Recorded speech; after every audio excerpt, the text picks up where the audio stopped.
Hey, what's up, comic book peeps, man? I miss you guys. I haven't really done a video in a while. So, I got some comics. You guys ready? Alright, let's do this.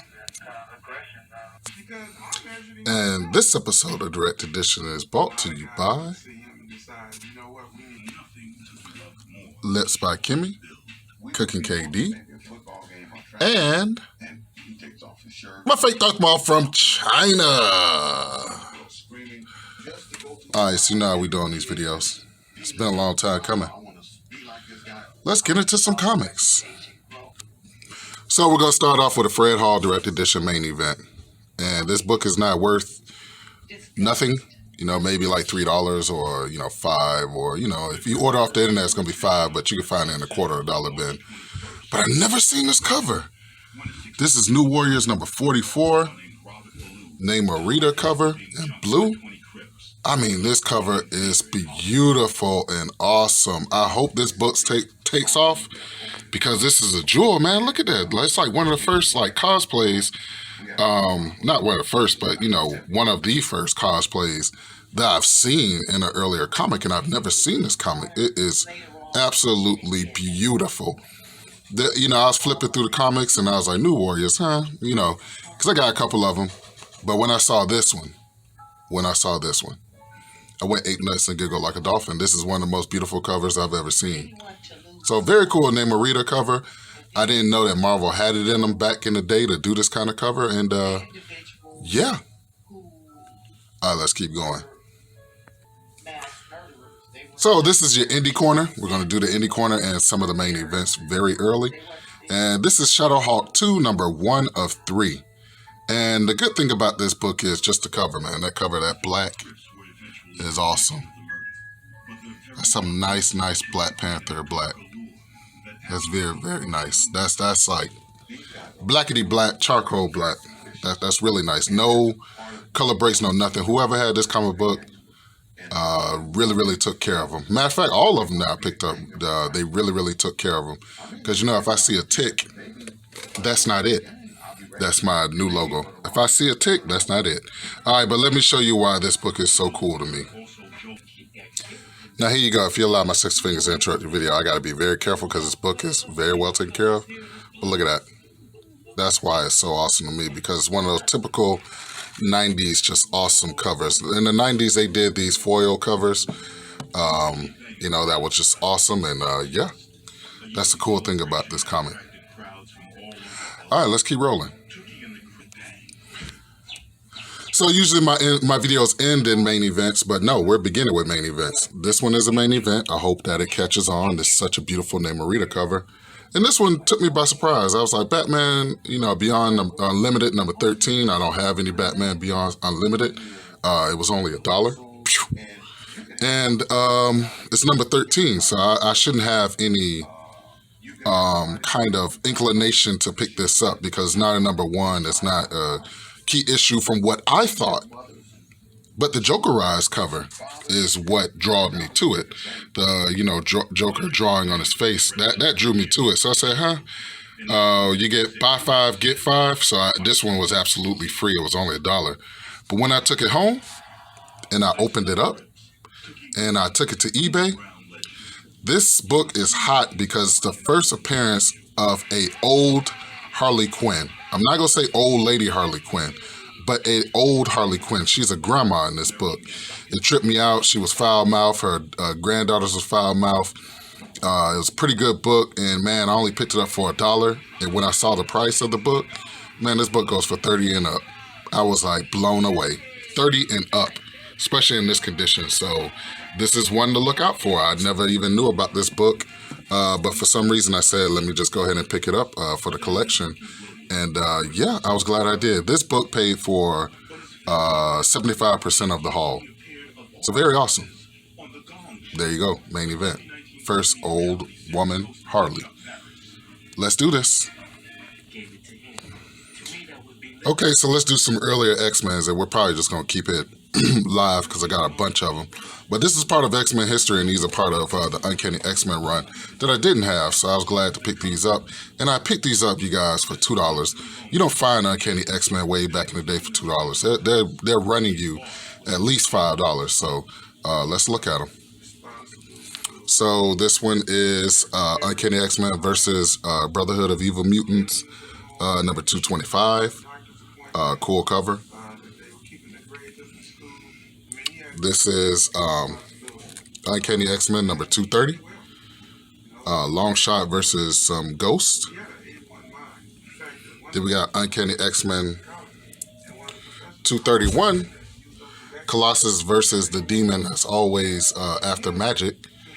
He's on with Magic's first appearance is in Giant Size X-Men when Colossus stops the tractor. But her first appearance as the mutant Magic is in New Mutants number something. But I know he's on the front cover. So that's like he's connected to her some kind of way. I don't really know the story because I haven't read the old X-Men or New Mutant books like that. But yeah, her first mutant appearance is he's on the front cover, which is pretty cool. I'm always on the lookout for that New Mutants book. And it doesn't even go for that much. I think it goes for like $20.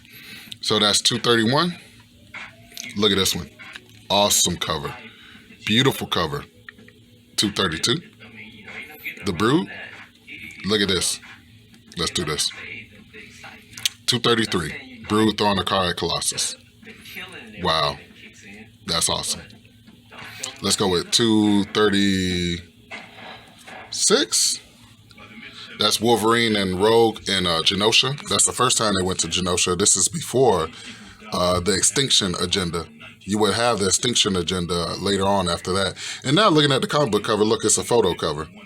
See, Mark Silvestri was a drawing god back then as far as X-Men is concerned. I still think nobody else can really draw Wolverine close to his besides Jim Lee.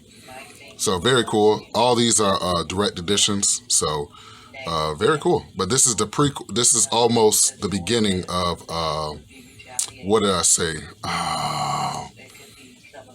What was that when they went to Genosha? I'll think of it. I just said the damn name. Anyway, Extinction Agenda. So, very cool. All right, so that's 236. Look at this cover. This cover is awesome. Number 238. Classic Mark Silvestri cover with Rogue with the Wolverine hair. So, and then the last one, this was a pretty cool cover because it came with the Beast Toy Biz Marvel Select. Toy Biz Marvel Legend. This is Uncanny X-Men 264. So wow, man, we got a good part of X-Men history. Very awesome. All right, let's do this. All right, so I wanted to beef up my Daredevil collection. That was some pretty cool X-Men books, and I'm still in love with that cover. That cover is so awesome. So I wanted to beef up my Daredevil collection, so I got Daredevil 229. This is Daredevil, I guess, versus Santa, or Matt Murdock versus Santa. Very cool, man. I'm gonna, every time I get a chance, I'm gonna beef up some more Daredevil, some more Captain Americas, just to kind of get my collection to where it needs to be as far as seriousness and runs. So very cool cover, 229, early cover, and yeah. So this is Daredevil 250, and this is a John Romita Jr. Cover. So it's a very old, it's a very early John Romita Jr. Cover. He's fighting this guy named Bullet. And if you look at most of the back issues that I've collected, they're classic books, and they have no spine ticks in them. So, man, these collectors or whoever turned in their comics, I'm very proud of the way that they treated these books, because I mean, no ticks. Just look at this. Look at this. You don't see a tick nowhere. No tick anywhere. No color break. No nothing. Just nothing. This one looked like it came off the shelf in 1992. Just awesome. So yeah, let's keep going. Okay, so for your last main event, this is Incredible Hulk number 350. I've seen this in some of you guys' videos. I think this is an early Todd McFarlane cover. So you got Thing versus the Grey Hawk, and you also have Doctor Doom, which is a very cool cover. Definitely a big fan of Todd McFarlane, especially his early work. Yeah, start picking them up now because those Todd McFarlane covers are going for a lot. I think I spent $6 on that book, but it ended up being a solid $20 book. So I made my money back on it, so no big deal. It's not like I'm going to sell it anyway, put it on eBay anyway. But yeah, that's your three main events. You got the Namorita cover, which is like $1 a quarter book, which I think should be worth way more. You got the Incredible Hulk with Todd McFarlane, and you also have Batman Beyond, first old Harley Quinn. And so, once again, I'd like to thank you guys and girls for tuning in to another episode of Direct Edition. The channel is Fred Hall Direct Edition. Like, subscribe, share. Remember, words of wisdom. Focus on the ones that show you love, and on the ones that don't show you love, hey, we're just going to keep on rolling without them. I pray that everything you touch be successful, and I will catch you girls and guys later. Happy New Year. Peace.